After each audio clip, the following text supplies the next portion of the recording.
Sadhguru, many years ago, when my son was a little kid, he gave me a book written by Swami Vivekananda. He was describing how ancient gurus could communicate with each other thousands of miles away just by thought. It's like a modern internet, how one computer can communicate with another computer in US or Europe, anywhere. Do you believe that human mind can be trained to influence another human mind or people's mind who are far away just by tuning our mind to the right frequency? Can it be trained? Can we learn that art? You're trying to beat the cell phone companies.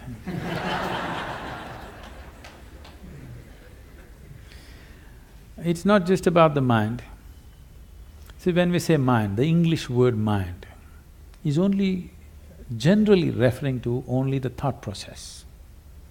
Thought process is the most surface element of your mind. I think because of European thought, we have given too much significance to the thought. In the yogic science, we do not attach any importance to what you're thinking about or feeling right now, because what can you think? Only the data that you have collected, you're recycling it. It's of no great consequence. Whatever is in the surface of your mind keeps rolling, that is not of any consequence. What you're thinking and feeling right now is very surface of mind. There are deeper dimensions of the mind. In Sanskrit language, there are many words to describe the different states of mind. But now there is one aspect of the mind, for lack of time and stuff, I'll leave those things. There is one aspect of the mind which we refer to as chitta. Chitta is the innermost core of the mind, which is your connection with what we are referring to as consciousness. If your chitta becomes conscious, if your chitta acquires a certain level of conscious control, if you acquire, now you have access to your consciousness. What we are referring to as consciousness is that dimension which is neither physical, nor is it electrical, nor is it electromagnetic. It is a quantum leap from physical to non-physical dimension. A non-physical dimension being the lap of the existence. It is the non-physical in whose lap the physical is happening. Physical is a small happening. In this cosmos, not even 2% or not even 1% is physical, rest is non-physical. This non-physical dimension, in the yogic terminology, we use a specific sound which is connected with that dimension. Today it's all very highly distorted. We call this Shiva. That means that which is not. When we say Shiva, we are not referring to some man sitting up there. We are talking about a dimension which is not, but it is in the lap of this dimension, everything that is happens.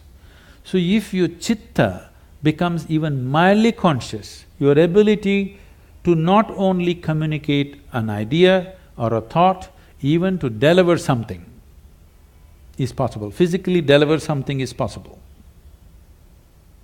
So, is it a possibility? Definitely it is. Right now, can we teach it to all these people? In theory, yes. But are they willing to work towards it? That's a question mark. One big problem is, our education systems are such, we have glorified our thought to such a place. First, to bring that down itself will take time. To make them understand the stupidity of their thought, it will take a whole lot of time.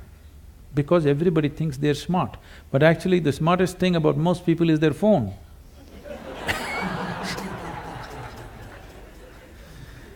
Because your thought process is just an outcome of the limited data that you have gathered.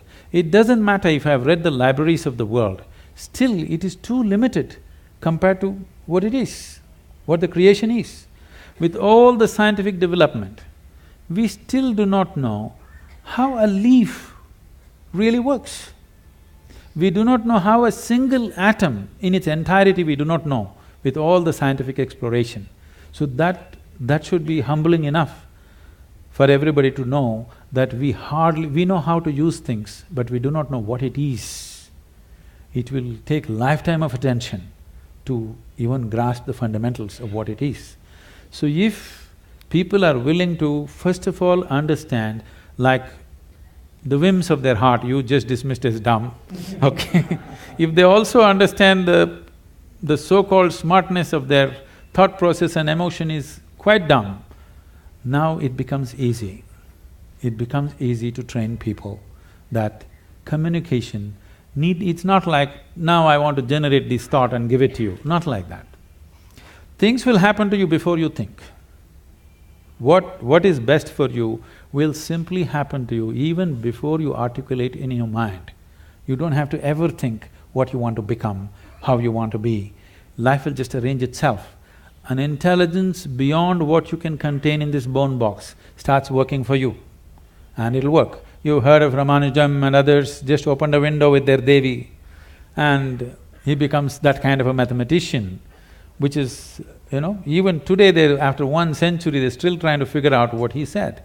And the mathematical calculations that he gave is the backbone for describing the black holes in the universe.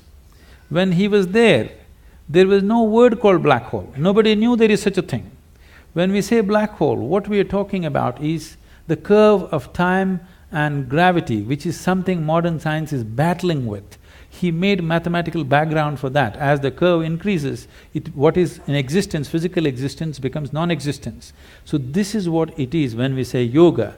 You reduce the curve in such a way that what is largely physical becomes non-physical. Once it's non-physical, time and space is not an issue. Once time and space is not an issue, communication is simply there.